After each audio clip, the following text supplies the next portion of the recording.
మిత్రులందరికీ నమస్కారం, ప్రజలందరికీ నమస్కారం. ఆంధ్రప్రదేశ్లో మైనింగ్ వ్యవహారాలు ఒకరి చేతుల్లోంచి ఒకరి చేతుల్లోకి మారినాయి అంతే తప్ప ఆ వ్యవహారాలు ఏవి అందులో అవినీతి కానీ దౌర్జన్యం కానీ గూండాయిజం కానీ ఏం మారలా. ఒకప్పుడు జగన్ మైనింగ్ కంపెనీ వల్ల ఇవాళ లోకేష్ మైనింగ్ కంపెనీలో లేకపోతే టీడీపీ మైనింగ్ కంపెనీలో అయినాయి అంతే తప్ప లోకేష్ గారి పేరు ఎందుకు తీసుకుంటున్నామంటే ఆయనే చెప్పారు ఇవాళలో మేము ఇవన్నీ మార్చేస్తాం, మీకు ఎటువంటి పాలసీ కావాలో తెల్లకాయ ఇస్తామా దాని మీద రాసి ఇవ్వండి, మీరు చెప్పినట్టు చేస్తామని. మరి ఎవరు రాసి ఇచ్చారో మళ్ళా అదే జగన్ కంపెనీలు కావాలని మరి ఈయన ఆజ్ఞ మళ్ళా తీసుకొచ్చారు. ఈ రాష్ట్రంలో ప్రజలందరికీ తెలుసు జగన్మోహన్ రెడ్డి గారి ప్రభుత్వంలో 2019-24 మధ్యన మైనింగ్ వ్యవహారాల్లో జరిగిన అరాచకాలు, దుర్మార్గాలు, దౌర్జన్యాల గురించి మైన్లు నడిపే వాళ్ళకే కాదు ప్రజలందరికీ కూడా తెలుసు. మర్చిపోలా ఎవరు. ఒకప్పుడు మంత్రులుగా చేసిన వాళ్ళ మైన్లు బలవంతాన్ని ఎట్ట రాయించుకొని పార్టీలు ఎట్ట మార్పించుకున్నారో చూసాం. ఇప్పుడు మంత్రులుగా పనిచేసే వాళ్ళని వాళ్ళ మైన్లు లాక్కుని వాళ్ళ మనుషులతో నడిపించుకుని ఆయన సుప్రీంకోర్టు దాకా పరిగెత్తిచ్చాడు. ఆయన వాళ్ళ మంత్రిగా ఉన్నాడు, అది చూసాం. చివరికి 2022 ఆ ప్రాంతాల్లో 23 ప్రాంతాల్లో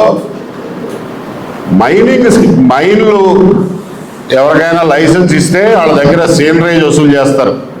ప్రజలకు అందరికీ తెలుసు, ఏదో ట్యాక్స్ లాంటిది. మనం జిఎస్టీ వసూలు చేసినట్టు సేనరేజ్ వసూలు చేస్తారు. మైనింగ్ ఫీజు అంటారు, సేనరేజ్ అంటారు, డిఎంఎఫ్ అంటారు. అవన్నీ మనకి మామూలు ప్రజలకు తెలియదు, కానీ గవర్నమెంట్ డబ్బులు వసూలు చేస్తుంది. అది అంతకుముందు మైనింగ్ డిపార్ట్మెంట్ వాళ్ళు వసూలు చేసేవాళ్ళు. గ్రానైట్ తీస్తే క్యూబిక్ మీటర్కి ఇంత, లేదా టన్నుకి ఇంత, లేదా లారీకి ఇంత అని చెప్పి వసూలు చేసేవాళ్ళు. అంతకుముందు మైనింగ్ డిపార్ట్మెంటే కలెక్ట్ చేసేవాళ్ళు. సరే ఎంతో కొంత గవర్నమెంట్కి ఆదాయం వచ్చేది. జగన్మోహన్ రెడ్డి గారు ఏం చేశారంటే ఈ మైనింగ్ డిపార్ట్మెంట్ కలెక్షన్ల వల్ల నాకేం రావట్లేదు అనుకున్నారేమో, మైనింగ్ డిపార్ట్మెంట్ పక్కన పెట్టేసి ఒక ప్రైవేట్ కంపెనీకి జిల్లాల వారీగా అమ్మకాలు పెట్టేశారు. ఎంత కమ్మారయా అంటే కొన్ని అజెండా సరిగ్గా చేశారా, ఎంత కమ్మారయా అంటే అంతకుముందు 5 సంవత్సరాల్లో మైనింగ్ డిపార్ట్మెంట్ ఎంత వసూలు చేసిందో దాన్ని యావరేజ్ తీశారు. దానికి 10%, ఒక ముష్టి 10% కలిపి ఈ రేట్ ఇస్తే ఇచ్చేస్తామన్నారు. ఏమంటే అంతకుముందు 5 సంవత్సరాల్లో 2-3 ఏళ్ళు కోవిడ్ అయ్యింది. ఆ కోవిడ్ టైంలో అసలు మైనింగ్ జరగాల, అంటే వసూళ్లు లేవు. ఆ వసూళ్లు లేని కాలం ప్రామాణికంగా తీసుకుని దాని మీద ఒక 10% వేసి ఇచ్చేశాడు. ఎవరికి ఇచ్చారు? శ్రీకాకుళం నుంచి వస్తే ఒక జిల్లా విశ్వసముద్ర, 2 జిల్లాలు రాఘవ కన్స్ట్రక్షన్ అంటే పొంగులేటి శ్రీనివాసరెడ్డి గారు తెలంగాణ రెవెన్యూ మంత్రి గారి కంపెనీ, ఒక జిల్లా ఏమో సుధాకర్ ఇన్ఫ్రా. ఎవరయ్యా సుధాకర్ ఇన్ఫ్రా అంటే చలమలశెట్టి సునీల్ గారు, రావులపాలెం అప్సరా మోహన్ రెడ్డి గారు, బాలం సుధీర్. ఈ బాలం సుధీర్ అనే ఆయన పేరు ఈ మధ్య మీరు బాగా ఇంటా ఉండి ఉంటారు. ఎందుకంటే ఇప్పుడు అన్నీ ఆయనే చక్రం తిప్పుతున్నారు అని చెప్పి పేపర్లో వస్తున్నాయి. ఎంతవరకు నిజమో ఎంతవరకు అబద్ధమో తెలియదు కానీ. సో వీళ్ళ కంపెనీకి ఈస్ట్ గోదావరి ఇచ్చారు. తర్వాత కడప, అనంతపూర్ 2 జిల్లాలు కలిపి ఎమిగోస్, ఇదేదో స్పానిష్ పేరు ఎమిగోస్. ఎమిగోస్ అంటే ఫ్రెండ్స్. స్పానిష్లో ఫ్రెండ్స్ని ఎమిగోస్ అంటారు, అమీగో అంటారు. అమీగోస్ ఏ ఫ్రెండ్స్కి ఇచ్చారయ్యా అంటే పెద్దిరెడ్డి రామచంద్రారెడ్డి గారు, చెవిరెడ్డి భాస్కర్ రెడ్డి గారు, వాళ్ళిద్దరికి ఇచ్చారు. ఇక గుంటూరు జిల్లా ఏఎంఆర్ అనే కంపెనీకి ఇచ్చారు. అది అప్పట్లో ఆయన ఇచ్చినటువంటి 7 జిల్లాల కాంట్రాక్ట్లు. ఎంతకి ఇచ్చారు? కరోనా టైంలో ఎంత డబ్బులు వసూలైనాయో సుమారుగా ఆ రేంజ్లో ఇచ్చారు. సరే అందరూ తీసుకున్న వాళ్ళందరూ బాగానే సంపాదించుకున్నారు, అది అయిపోయింది. అప్పట్లోనే ఈ ప్రైవేట్ కంపెనీలు రోడ్ల మీద పడి జనాన్ని ఆఫ్ చేసి, ట్రాక్టర్లు ఆఫ్ చేసి, మట్టి తీసుకెళ్ళనీయకుండా, గ్రావెల్ తీసుకెళ్ళనీయకుండా, అరే ఇంటి ముందు పల్లం నెరగ చేసుకోవడానికి గ్రావెల్ తీసుకెళ్తున్నా కానీ ఆపి డబ్బులు వసూలు చేయడం అప్పట్లోనే జరిగింది. దాని మీద గొడవలైనవి, పేపర్లో వచ్చింది. అప్పుడు యువగళంలో లోకేష్ గారు ఇచ్చినటువంటి ప్రామిస్లు ఏంటంటే, చూసారా ఎంత దారుణంగా ఉందో, రాయల్టీ కలెక్షన్లు కూడా ప్రైవేటైజ్ చేశారు. వాళ్ళు అందరిని ఏడిపిస్తున్నారు. మేము వచ్చి మొత్తం మార్చేస్తాం, పాత సిస్టమ్ తీసుకొస్తాం, మీకేం పాలసీ కావాలో తెల్లగాయ తీసుకున్నాను రాసివ్వండి అన్నారు. అయిపోయిందా సంబడం? ఎలక్షన్స్ అయిపోయినాయి. ఎలక్షన్ అయిపోయిన వెంటనే కొంత రెవల్యూషన్, విప్లవం వచ్చింది. మేము ఈ ప్రైవేట్ కంపెనీలు కట్టం పోమని చెప్పి జనం కొంచెం ఎదురు తిరిగారు. తిరిగితే ఒక 3 నెలల పాటు మైనింగ్ డిపార్ట్మెంట్తోనే నడిపించారు. మైనింగ్ డిపార్ట్మెంట్తోనే వసూలు చేయించారు. జనం కొంచెం మెత్తబడిపోయి దాదాపుగా ఇది వైసీపీ 2.0 గవర్నమెంట్ లాగా ఉంది అనే నిర్ణయానికి వచ్చిన తర్వాత అప్పుడు మళ్ళా టెండర్లు తెచ్చారు. పాత సిస్టమ్ అంటే ఆయన చెప్పింది అప్పుడేమో పాత సిస్టమ్ అన్నాడు, ఇప్పుడు పాత సిస్టమ్ అంటే జగన్ సిస్టమ్ అని మళ్ళీ తెచ్చాడు. ఆయన లెక్కలో పాత సిస్టమ్ అంటే అదంట, మనకే అర్థమై కావాలా. సో జగన్ సిస్టమ్ తీసుకొచ్చాడు. ఏం చేశారు? 5 జిల్లాలకి టెండర్లు పిలిచారు. 5 జిల్లాలు. సరే ఏం జిల్లాలు అన్నది అప్రస్తుతం, ఇవన్నీ మర్చిపోతారు మీరు. 5 జిల్లాలకి ఏ రేటుకి ఇస్తావయ్యా అని అంటే, జగన్మోహన్ రెడ్డి గారు ఏ రేటుకి ఇచ్చాడో దాని మీద ఇంకొక 10%, దాని మీద ఇంకొక 10% కలిపి ప్రభుత్వం సర్కారు వారి పాట పెట్టారు. సర్కారు వారి పాట ఎంతంటే జగన్ గారి పాట ప్లస్ 10%. జగన్ గారి పాట ఎంతంటే కరోనాలో వసూలైన మొత్తం. మీకు ఇప్పుడు అర్థమైంది కదా ఎంతెంత రేట్లకు పెట్టారో. అబ్బో, రాష్ట్రానికి ప్రభుత్వం మారిన తర్వాత ఎంత సంపద సృష్టించారో చూసుకోండి ఒకసారి. సో ఈ 10% పెంచి మేము పెట్టిన సర్కారు వారి పాట మీద 0.1% కనీసం ఎక్కువగా పాడాలి అన్నారు. సరేనా, ఆ లెక్కలు వేసుకుంటే 0.1% ఎంత ఉందో లెక్కేసుకుని దాని మీద ఎంత ఎక్కువ పడతారో వాళ్ళకి ఇస్తామన్నారు కదా. సర్లే ఇంకా వీళ్ళకి ఇచ్చేది ఏంటి, మనోళ్లే కదా అని చెప్పి ఇద్దరు పాట పాడారు. అన్ని జిల్లాలు ఇద్దరే పాట పాడారు. ఏఎంఆర్ ఒకళ్ళు, సుధాకర్ ఇన్ఫ్రా ఒకళ్ళు. ఏఎంఆర్ ఎవరయ్యా అంటే ఎవరో మోహన్ రెడ్డి గారు. సుధాకర్ ఇన్ఫ్రా ఎవరంటే ఈ చల్మలశెట్టి సునీల్ గారు, ఈ బాలం సుధీర్ గారు, ఈ రావులపాలెం మోహన్ రెడ్డి గారు, వీళ్ళ బ్యాచ్. 5 జిల్లాలకి వీళ్ళిద్దరే టెండర్ వేసింది. మూడోవాడు ఎవడు లేడు. మనవాళ్ళే టెండర్ వేసినప్పుడు ఇంకా ఎక్కువ వేయటం అందుకని చెప్పి సర్లేదు దీనికి ఒక 2 రూపాయలు వాడాయి, దానికి ఒక 4 రూపాయలు, దానికి ఒక 7 రూపాయలు. గవర్నమెంట్ సర్కారు పాట కంటే పైన వీళ్ళు పాడింది ఎంత అంటే 2 రూపాయల నుంచి 7 రూపాయల వరకు. ఎంతయా కాంట్రాక్ట్ విలువ? 400 కోట్లు, 300 కోట్లు. ప్రకాశం జిల్లాలో అయితే 1100 కోట్లు. 1100 కోట్ల రూపాయల మీద 5 రూపాయలు 6 రూపాయలు పాటకి అమీబోస్కి వచ్చేసినాయి కాంట్రాక్టులు. సరే సంపాదించుకోండి. వీళ్ళు పాడిన పాట ప్రకారం నెలకు ఎంత కట్టాలయా మొత్తం 5 మీద కలిపి? ఇప్పుడు ఈ 5 జిల్లాల్లో ఒకటి చెప్తాయినండి. ఈ 5 జిల్లాల్లో ఒక జిల్లానే, కర్నూలు జిల్లా ఒక్కటే సుధాకర్కి వెళ్ళింది. మిగిలిన 4 జిల్లాలు ఏఎంఆర్.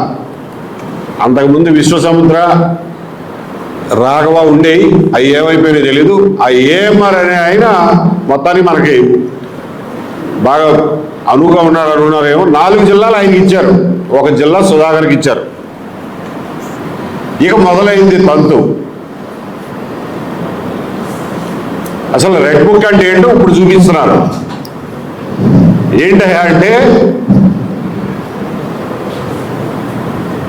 వీళ్ళు నెలకి కట్టాల్సింది 5 జిల్లాల మీద కలిపి సుమారుగా 100-120 కోట్లు ఉంటుందండి. 100-120 కోట్లు. అది పాడిన పాటను బట్టి నెలకు కట్టాల్సింది 100-120 కోట్లు. వాళ్ళు వైట్లో, వాళ్ళ వెబ్సైట్ ప్రకారం వైట్లో వాళ్ళకు వస్తున్న రాబడి ఎంతంటే దాదాపు 250 కోట్లు నెలకి. అంటే నెలకి గవర్నమెంట్కి కట్టాల్సింది కట్టంగా వాళ్ళకు 100 కోట్లు మిగులుతుంది.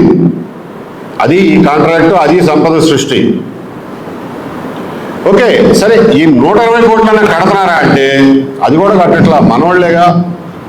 కడితే ఎంత, కట్టకపోతే ఎంత.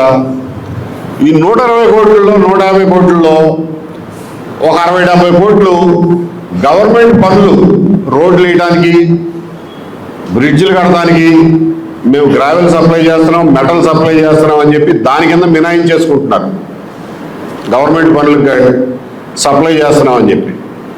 మిగిలిన 60-70 కోట్లన్నా కడుతున్నారా నెల నెల అంటే అది కూడా లేదు. దాదాపుగా ఎప్పుడు చూసినా 3 నెలలు బాకీ పెడుతున్నారు. కాంట్రాక్ట్ ప్రకారం ఏంటంటే ఏ నెలకు ఆ నెల 1వ తారీఖు కట్టేయాలి, 1వ తారీఖు కట్టేయాలి. అట్లాంటిది 3 నెలలు పెండింగ్ పెడుతున్నారు. అది సగం. ఇందాక ఆయన అన్నట్టు కాంట్రాక్ట్ విలువ మీద అది ఎందుకు మోదొస్తుంది చూడండి. కాంట్రాక్ట్ వాల్యూ మీద 2.1% స్టాంప్ డ్యూటీ కట్టాలి. స్టాంప్ డ్యూటీ అది కూడా అమీగోసే కదా, మనవాళ్లే కదా అని చెప్పి ఆ స్టాంప్ డ్యూటీ కూడా కట్టించుకోవాలి. అందులో దాదాపు 100-150 కోట్లు మిగిల్చుకున్నారు. అంతకుముందు జగన్మోహన్ రెడ్డి గారు ఇచ్చినప్పుడు వాటికి కూడా స్టాంప్ డ్యూటీ కట్టించుకోకుండా నడిపారు. పోనీ చివరిలో అన్నా కట్టించుకుంటారా అంటే స్టాంప్ డ్యూటీ కూడా కట్టించుకోకుండా వాళ్ళ బ్యాంక్ గ్యారంటీలు వెనక్కి ఇచ్చేశారు. అంటే అంత ఎమిగోస్ అనమాట, అంత ఫ్రెండ్స్ ఇల్లు. సో ఇంత సంపాదిస్తున్నావు కదా, నీ ఆరా తీరిందా అంటే అబ్బే వాళ్ళ ఆరా తీరలా. ఏంటంటే అసలు ఏఎంఆర్కి గవర్నమెంట్ ఇచ్చిన కాంట్రాక్ట్ ఏంటంటే, ఎవరన్నా లైసెన్స్ తీసుకుని మైనింగ్ చేస్తా అంటే ఒక గ్రానైట్ క్వారీయో, లేకపోతే గ్రావెల్ క్వారీయో, లేకపోతే రోడ్ మెటలు కంకర క్వారీయో తీసుకుని చేస్తా అంటే వాడు ఆ క్వారీ దగ్గర బయట కూర్చుని క్వారీలోంచి బయటికి వెళ్ళే ప్రతి లారీకి ఇంత అమౌంట్ అని కట్టాలి. అది ఆన్లైన్లో గవర్నమెంట్ వెబ్సైట్లో కట్టాలి. కడితే వాళ్ళకు రసీదు వస్తుంది. ఆ లారీ క్వారీలోంచి బయటకు వచ్చేటప్పుడు అరే రసీదు ఉందా లేదా, నీకు గవర్నమెంట్కి డబ్బులు కట్టావా లేదా అని చెప్పి ఆ రసీదు చూడటం వరకే ఏఎంఆర్ పని. అది అయిపోయిన తర్వాత ఇంకెక్కడన్నా చెక్ పోస్ట్ దగ్గర బండి ఆపితే ఆ గవర్నమెంట్ కట్టిన రసీదు చూపిస్తే చెక్ పోస్ట్ ఆడ ఆపకూడదు, పంపించేయాలి. ఏఎంఆర్ రోడ్డు పని అది. లైసెన్స్ ఇచ్చిన క్వారీ బయట కుర్చీ వేసి కూర్చుని బయటికి వెళ్ళే లారీలు, పర్మిట్లు, డబ్బులు కట్టినట్టు రసీదులు ఉన్నాయా లేవా చూడటం వరకే ఏఎంఆర్ పని. ఇంతకు మించి వాళ్ళకి ఇంకే పని లేదు. కానీ వాళ్ళు చేస్తుంది ఏంటి, రోడ్ల మీద పడిపోయి, పల్లెటూళ్ళ మీద పడిపోయి,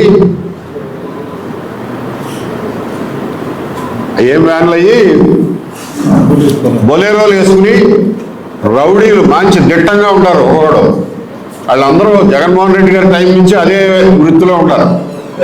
వాళ్ళనే వాడుకుంటున్నారు. వాళ్ళు కొత్తగా ఎక్కడి నుంచి చేస్తారు. సో అదే రౌడీలు ఊళ్ళ మీద పడిపోయి ఎవరైనా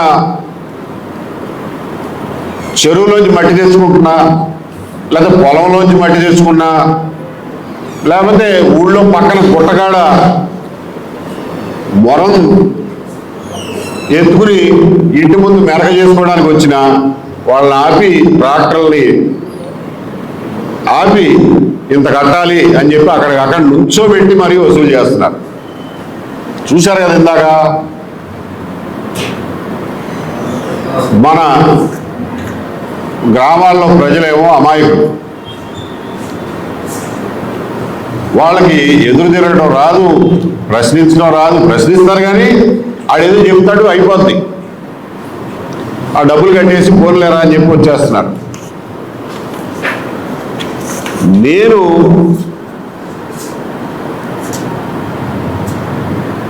మీకు చెప్పదలుచుకున్నది ఏంటంటే, వీళ్ళకి ఇప్పటికే కరోనా రేట్లలో అతి తక్కువ రేట్లలో జిల్లాలు రాసి ఇచ్చేశారు. ఈ రోజున అంతకుముందు మెటల్కి 40 రూపాయలు ట్యాక్స్ ఉన్నదల్లా ఇవాళ 150 రూపాయలు అయింది. గ్రావెల్కి అంతకుముందు 40 రూపాయలు ఉన్నదల్లా ఇవాళ 90 రూపాయలు అయింది.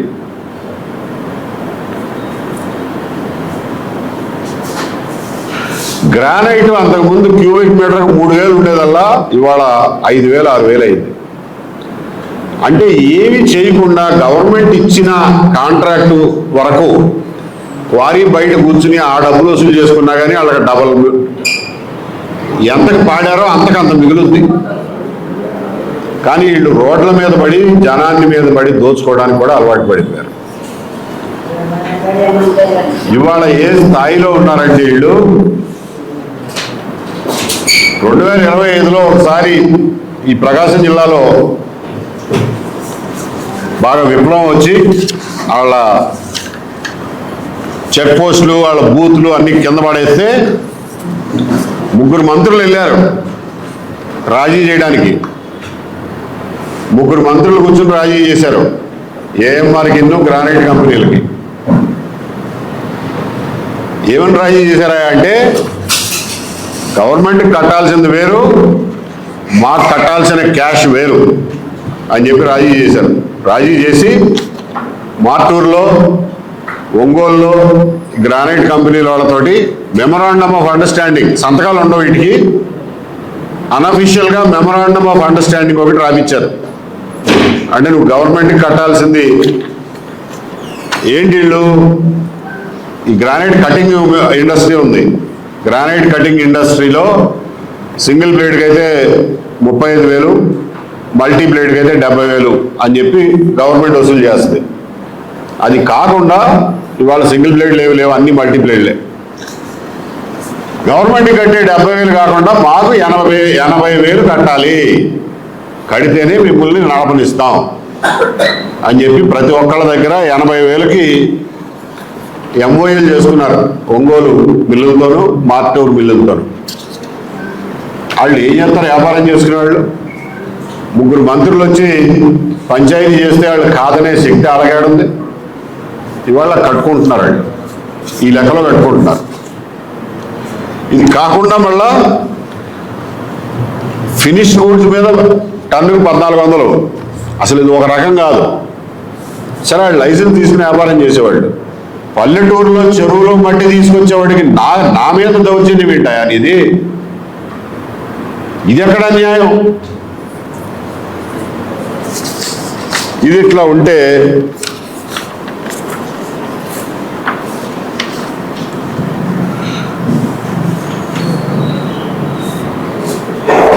పాట పాడిందే తక్కువ రేటుకి, అది కూడా సగం కట్టవు. ఇవాళకి ఫర్ ఎగ్జాంపుల్ విశాఖపట్నం జిల్లాలో 40 కోట్ల రూపాయలు పెండింగ్ ఉంది, బాకీ ఉంది. కట్టరు, కట్టినప్పుడు కడతాం, తర్వాత రా మాట్లాడదాం అంటారు. వీళ్ళు అన్అఫీషియల్గా ఇట్లా క్యూఆర్ కోడ్లు ఇస్తారు. ఇది ప్రైవేట్ క్యూఆర్ కోడ్, ఇది గవర్నమెంట్ ఏం సంబంధం లేదు.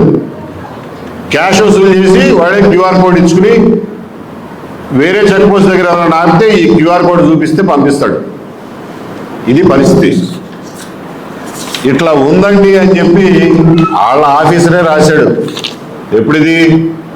మొన్న మే 2026లో వాళ్ళ ఆఫీసరే రాశాడు, ఇన్స్పెక్షన్ చేసి వీళ్ళు అనధికారికంగా వసూలు చేస్తున్నారండి, ఒక ప్యారలల్ సిస్టమ్ మెయింటైన్ చేస్తున్నారు,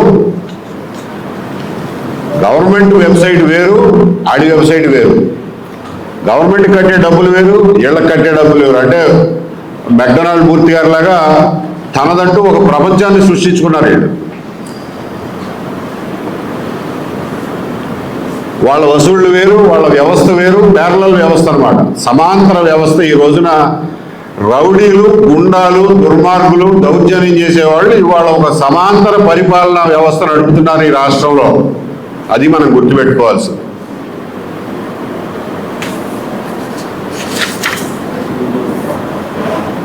సర్లేవా, నువ్వు ఇవన్నీ చాలా మంది పేపర్లో రాశారు, చాలా వీడియోలు వచ్చినాయి, చూసాం. కానీ ఇప్పుడు ఏం చేయమంటావు అంటారు మీరు. నేను చెప్పేది ఏంటంటే, ప్రజలారా, ఈ దుర్మార్గానికి మనం తలంచాల్సిన అవసరం లేదు. ఈ దౌర్జన్యాన్ని మనం చూస్తూ సహించాల్సిన అవసరం లేదు.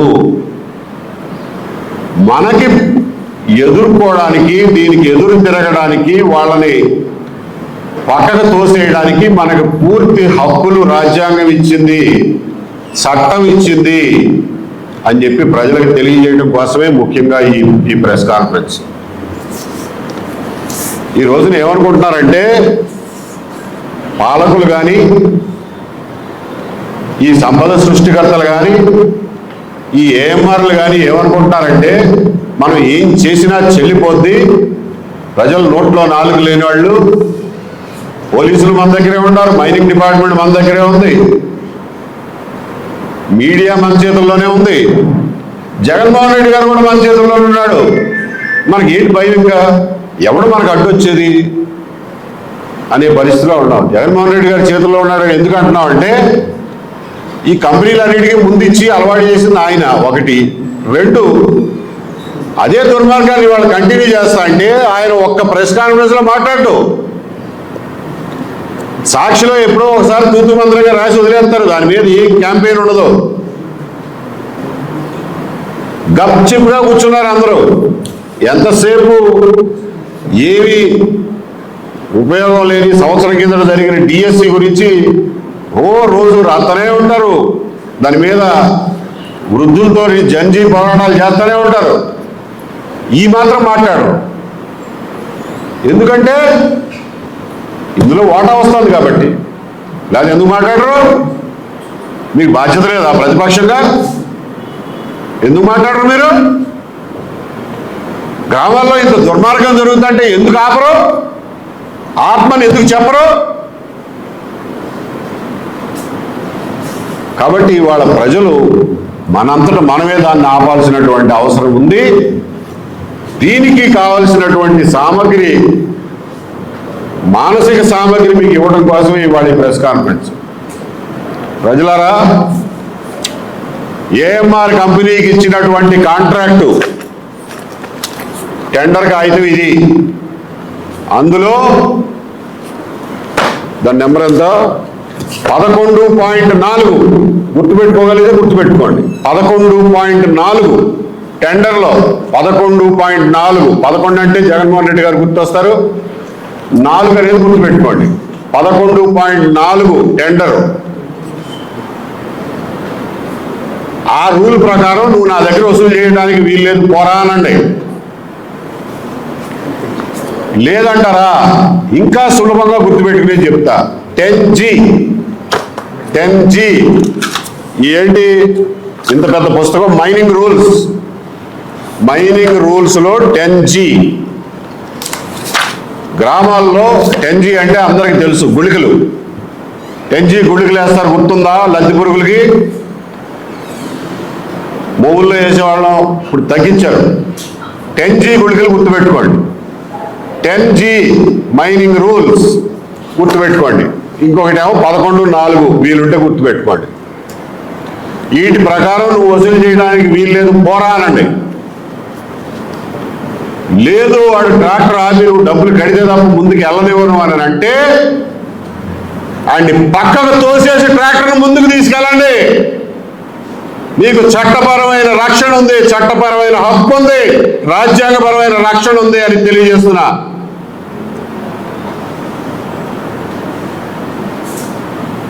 భారతీయ న్యాయ సంహిత కొత్తగా వచ్చిన ఐపీసీలో ఈ ఒక్క నెంబర్ గుర్తుపెట్టుకోండి.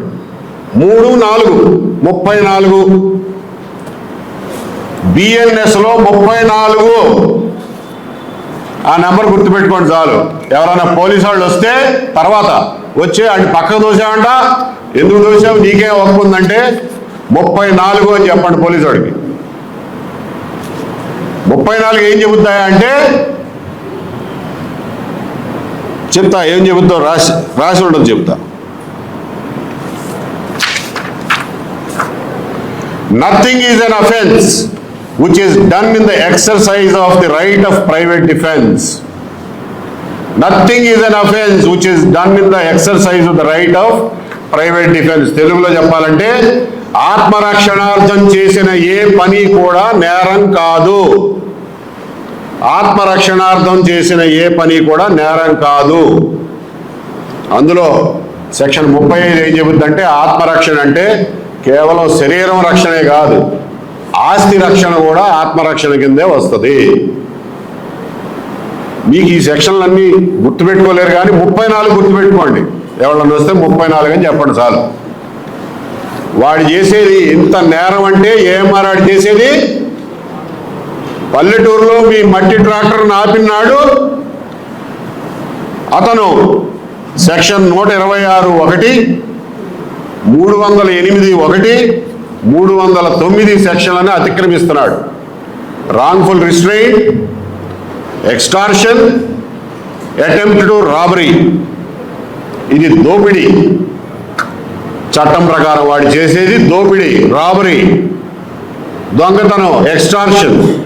కాబట్టి దాన్ని ఆపడానికి మిమ్మల్ని మీరు రక్షించుకోవడానికి మీకు పూర్తి హక్కులున్నాయి. మీ ఒకళ్ళ వల్ల చేత కాకపోతే గ్రామస్తుల్ని పిలిచి వాళ్ళ సహాయం తీసుకునే హక్కు కూడా మీకుంది. మీకు సహాయంగా వచ్చిన గ్రామస్తులకు కూడా ఈ చట్టపరమైనటువంటి రక్షణ వాళ్ళకు కూడా ఉంది. ఆత్మరక్షణ అంటే మన సొంతానికి మనం రక్షించుకోవడం కాదు, పక్క నుండి రక్షించడానికి మనం వెళ్ళినా కానీ మనకి ఆ చట్టం మనం కూడా రక్షిస్తుంది.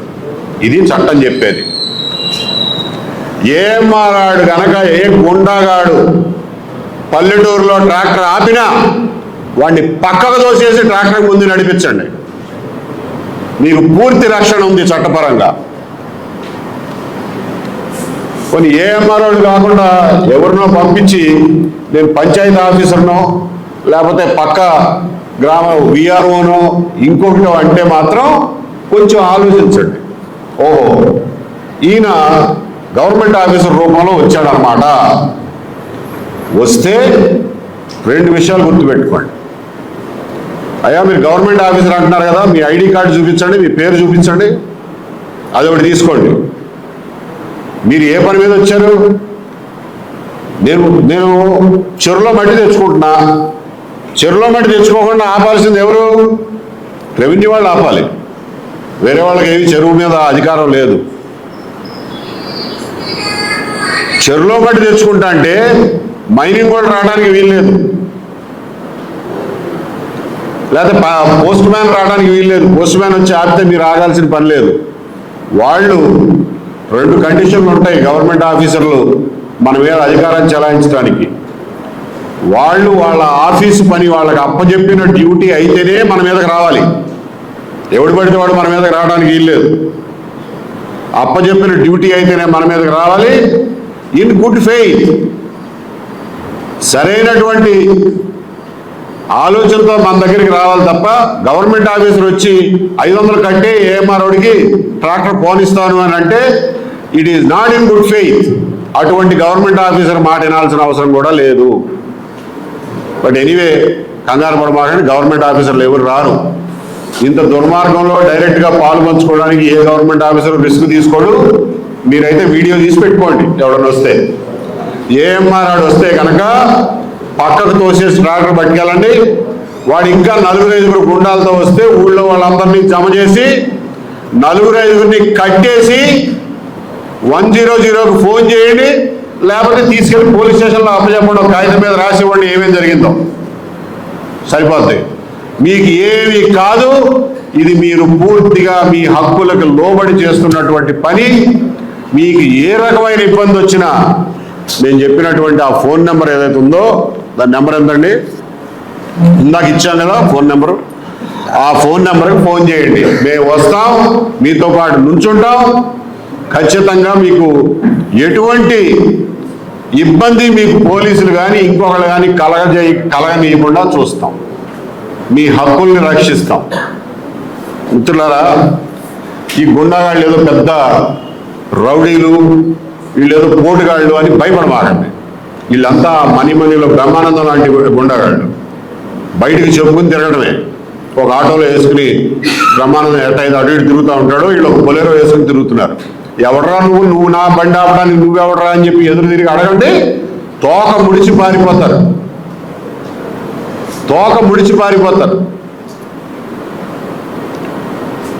గుండమ్మ కథలు చూసేవాళ్ళు కదా, రాజనాల లుంగి కట్టుకుని నడుకో బెల్ట్ పెట్టుకుని చేతిలో కర్ర పుచ్చుకుని వస్తాడు రౌడీలాగా. మన గుండమ్మలే వీళ్ళని తరివేయచ్చు. ఈ రౌడీలను తరివేయడానికి మీలో ప్రతి ఒక్కరూ ఈ సూపర్ స్టార్ కృష్ణే, మీరేం తక్కువ అనుకోమాకండి. ఎందుకంటే న్యాయం మీ పక్షాన ఉంది, నిజం మీ పక్షాన ఉంది, సత్యం మీ పక్షాన ఉంది, ధర్మం మీ పక్షాన ఉంది. కాబట్టి ధైర్యంగా ఈ గుండాలని వెళ్ళగొట్టండి. ఏ ఇబ్బంది వచ్చినా ఫోన్ చేయండి, మేము ఖచ్చితంగా వస్తాం, మీతో పాటు నుంచుంటాం. వీడియోలు చేసో పేపర్లో రాసో ఈ దుర్మార్గం ఆగేటట్టు లేదు. మనమే ఎదుర్కోవాల్సిందే. ఎందుకంటే ఇవాళ జగన్మోహన్ రెడ్డి గారు, ప్రభుత్వం, మైనింగ్ డిపార్ట్మెంట్, పోలీసులు, మీడియా అందరూ కలిసిపోయారు మనకి సంపద సృష్టించి పెట్టే కార్యక్రమంలో. కాబట్టి ఇవాళ మనం ప్రజలుగా మనమే మన మట్టిని, మన హక్కుల్ని రక్షించుకోవాల్సిందే. మీకు ఇంకో విషయం చెప్తున్నా, 2018లోనే జీవో నెంబర్ 40 ద్వారా 21/5/2018 జీవో నెంబర్ 40 ద్వారా చెరువులో మట్టి ఇళ్లకు మొరం పోసుకోవడానికి కానీ, లేదా పొలాలు మెరక చేసుకోవడానికి కానీ, ఈవెన్ కమర్షియల్ పర్పసెస్కి అంటే ఒక లేఅవుట్లో పోయడానికి కానీ, లేకపోతే ఇటుక బట్టి పెట్టుకోవడానికి కానీ వాడుకోవచ్చు అని చెప్పి 2018లో జీవో వచ్చింది. నేను గర్వంగా చెప్తున్నా, ఈ జీవో రావడానికి వెనకాల నేను ఎమ్మడబడటమే కారణం. కాబట్టి అది అప్రస్తుతం. ఇప్పుడు ఈ జీవో తెప్పించాం ఎందుకంటే, మీరెందుకండి నీరు మట్టి గాడి గుడ్డు అని చెప్పి కోట్ల రూపాయలు, 100 కోట్ల రూపాయలు తగలబెడతారు. రైతులకి తవ్వుకొని ఇస్తే వాళ్ళే తవ్వుకుంటారు, వాళ్ళే చెరువులు లోతు చేస్తారు. ఆ మట్టి ఉపయోగపడదు పొలాలకి, చెరువులు లోతు అవుతాయి అని చెప్తే ఆ రోజున మొత్తానికి విన్నాను. వ్యవసాయ పనులకు కానీ, కమర్షియల్ పర్పస్ కూడా ఈ చెరువు మట్టి వాడచ్చు అని చెప్పి ఆ రోజున జీవో ఇప్పించాం. దాన్ని జగన్మోహన్ రెడ్డి గారు రాగానే ఈ జీవోని పక్కన పెట్టించేసి ఆపిచ్చేసి మళ్ళా 1 సంవత్సరం తర్వాత కమర్షియల్గా వాడకూడదు, వ్యవసాయం వరకు వాడుకోవచ్చు, దానికి R5 వచ్చి ఇన్స్పెక్షన్ చేయాలి, ఇంజనీర్ వచ్చి పర్మిషన్ ఇవ్వాలి, తర్వాత వచ్చి MRO ఇన్స్పెక్షన్ చేయాలి. అంటే ఏముంది ఒప్పేమని అర్థం. తూకీగా చెప్పాలంటే ఆయన ఇచ్చిన జీవో అట్టుంది.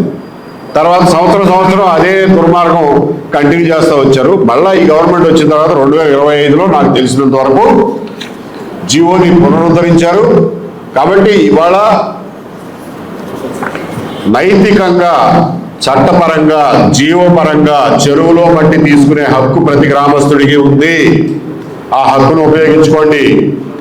ఎవడన్నా అడ్డం వస్తే మాకు ఫోన్ చేయండి, మేము మాట్లాడదాం, వాళ్ళతో వాడి సంగతి ఏంటో తెలుద్దాం. కాబట్టి మిత్రులారా, ప్రజలు భయపడడం మానేయాలి. ఈ దుర్మార్గాన్ని ఎదుర్కోవాలంటే మనం అడుగు కట్టాల్సిందే. ఎవడో అమెరికా వాడు వచ్చి మన హెల్ప్ చేయడు. ఇంకొకటి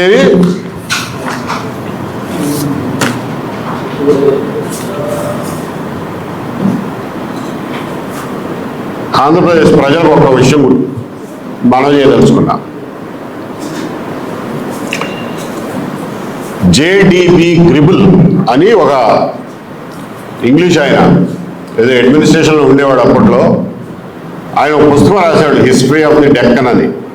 అంటే దక్కన పీఠభూమి, ముఖ్యంగా ఆంధ్రప్రదేశ్, కర్ణాటక, తమిళనాడు ఈ రాష్ట్రాల చరిత్ర 14వ శతాబ్దం నుంచి చరిత్ర రాశాడు. ఆయన ఏం రాశాడు చెప్పనా? ఒక చోట ఆంధ్రుల సొమ్ము తిన్న ఢిల్లీ పాలకులు ఎవడు బాగుపడలా. ఉదాహరణతో సహా చెప్పాడు. ఆంధ్రుల సొమ్ము దోచుకుని పోయిన ఢిల్లీ పాలకుడు ఎవడు బాగుపడలా, అతి నీచమైన మరణానికి గురయ్యారు. అల్లావుద్దీన్ ఖిల్జీ పోయి అడుగు మేనమామ జలాలుద్దీన్ చంపేస్తాడు. డెక్కన్ నుంచి ఆంధ్ర నుంచి తీసుకుపోయిన డబ్బులే. తర్వాత మలిక్ కఫూర్ ఆంధ్ర నుంచి తీసుకెళ్లిన డబ్బులతో అల్లావుద్దీన్ ఖిల్జీకి విషం ఇచ్చి చంపేస్తాడు. వాడి కొడుకులు కళ్ళు తీసేస్తాడు. అదే మలిక్ కఫూర్ ఇంక నెల రోజుల్లో వాడిని ఆ రాయల్ గార్డ్లో చంపేస్తారు. అట్లాగే మహమ్మద్ బిన్ తుగ్లక్ డెక్కన్ నుంచి తీసుకుపోయిన డబ్బులతో గియాసుద్దీన్ తుగ్లక్ అని చంపేస్తాడు. తర్వాత ఆ తుగ్లక్ గాడు ఎన్ని పనులు ఎదవ పనులు చేశాడో మనందరికీ తెలుసు. కాబట్టి ఆయన రాసేది ఏంటంటే ఆంధ్రుల సొమ్ము లూటీ చేసిన వాడు ఎవడు బాగుపడలా, ఢిల్లీకి పోయినాడు. నేను మూఢనమ్మకాలు లేవు కానీ నాకు ఇది ప్రకృతి ధర్మం. ఆంధ్రుల సొమ్ము తినేవాడు ఎవరు బాగుపడ్డాడు. అందుకనే ఇవాళకి మనం ఎన్టీ రామారావు గారిని, కోట్ల విజయభాస్కర్ రెడ్డి గారిని చాలా గౌరవంగా తలుచుకుంటాం వాళ్ళ గురించి ఎప్పుడన్నా తలుచుకున్నప్పుడు. ఎందుకంటే వాళ్ళకి తోచిన రీతిలో వాళ్ళకి చేతనైనంత వరకు ప్రజలకు సేవ చేశారే తప్ప ప్రజల డబ్బు కొట్టేయడానికి ఎప్పుడు ప్రయత్నం చేయాలి. అందుకే మనకు వాళ్ళ మీద అంత గౌరవం. ఈ రోజున ఇదంతా జరుగుతూ ఉంది అని అంటే ఎవరు కళ్ళు మూసుకుని ఉన్నారో అనేది మనకు అర్థం కావడం. ప్రజలు కళ్ళు మూసుకున్నారు అనుకుంటున్నారా? నిన్ననే పేపర్లో పెద్ద అక్షరాలతో వచ్చింది, నేను ఈ సీటులో ఉండగా అవినీతి జరగదు అని ముఖ్యమంత్రి గారు నిన్ననే వచ్చింది. మరి ముఖ్యమంత్రి గారు సీట్లో లేరా, ఆయన బదులు ఇంకెవరన్నా కూర్చున్నారో మనకు అర్థం కావట్లా. ఇది పరిస్థితి మిత్రులారా. ప్రజలకు మరొక్కసారి చెప్తున్నాను, గుర్తుపెట్టుకోండి. 10G గుళికలు 34, 3, 4, 34. ఎవడైనా ఏఎంఆర్ గూండాగాళ్ళు పల్లెటూరుకు వచ్చి ఊళ్ళలో కానీ పట్టణ శివార్లలో కానీ మట్టి ట్రాక్టర్లు కానీ గ్రావెల్ ట్రాక్టర్లు కానీ ఏ ట్రాక్టర్ కానీ ఆపినా, డబ్బులు అడిగినా, క్యాష్ తీసుకున్నా, ఈ QR కోడ్లు ఇచ్చినా పక్కకు దోసేసి ముందుకెళ్ళిపోండి. మీకు చట్టపరంగా రక్షణ ఉంది. మీకు ఏమైనా ఇబ్బంది అనిపిస్తే మాకు ఫోన్ చేయండి. అసలు అవసరం పడదు, మాకు ఫోన్ చేయాల్సిన అవసరం. మీకు అవసరం పడితే మాత్రం మేము ఎప్పుడు తయారుగా ఉంటాం. పగలు రాత్రి ఎప్పుడైనా సరే ఫోన్ చేసి చెప్పండి, మేము వచ్చి అక్కడ నుంచి ఉంటాం. మాటలు చెప్పడం కాదు. ఫోన్ నెంబర్ చెప్పారు ఇందాక, మళ్ళీ ఒకసారి చెప్తున్నా. 99593351 9959503351. ఈ దుర్మార్గాన్ని ఆపుదాం, పట్టండి. ఈ రాష్ట్రాన్ని గూండాల నుంచి రక్షించుకుందాం, పట్టండి. Thank you very much. అందరికీ నమస్కారం. నన్ను ప్రశ్నలు ఉంటే అడగచ్చు.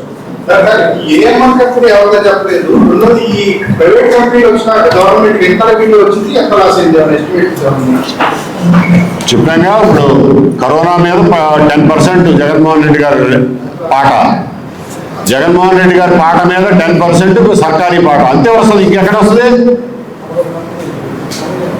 వాడు ఎంత పాడాడో అంతే కడతారు కదండి. వాళ్ళకి ఎంత లాభం వచ్చిందండి చెప్తున్నాగా. వైట్లోనే డబల్ వచ్చింది. వైట్లోనే వాళ్ళు ఎంత కడుతున్నారో అంతకంత లాభం వచ్చింది. అది కాకుండా బ్లాక్ ఏంటి, బ్లేడ్కి 80,000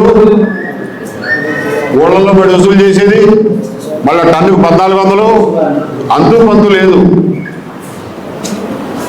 దొంగోడు ఎంత సంపాదించినాడు, వాడు ఏమన్నా ఇన్కమ్ ట్యాక్స్ కడతాడో సత్తాడా మనం అడగడానికి?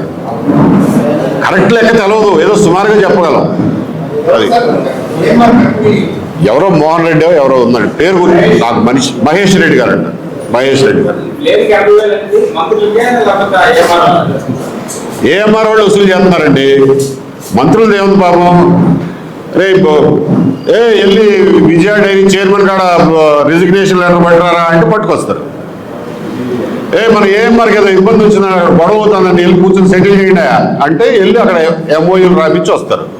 వాళ్ళ చేతుల్లో ఏముంది?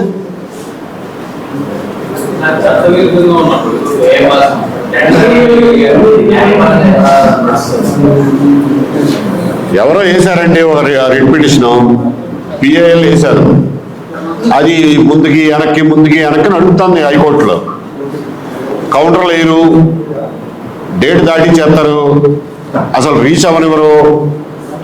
ఒక సంవత్సరం నుంచి నడుస్తుంది. దాన్ని కోర్టు క్రాఫ్ట్ అంటారు, మీకు తెలియకపోతే నేర్చుకోండి. Thank you mister. ఆ పనిలోనే ఉన్నాం, పేపర్ వర్క్లో ఉన్నామండి. Thank you friends.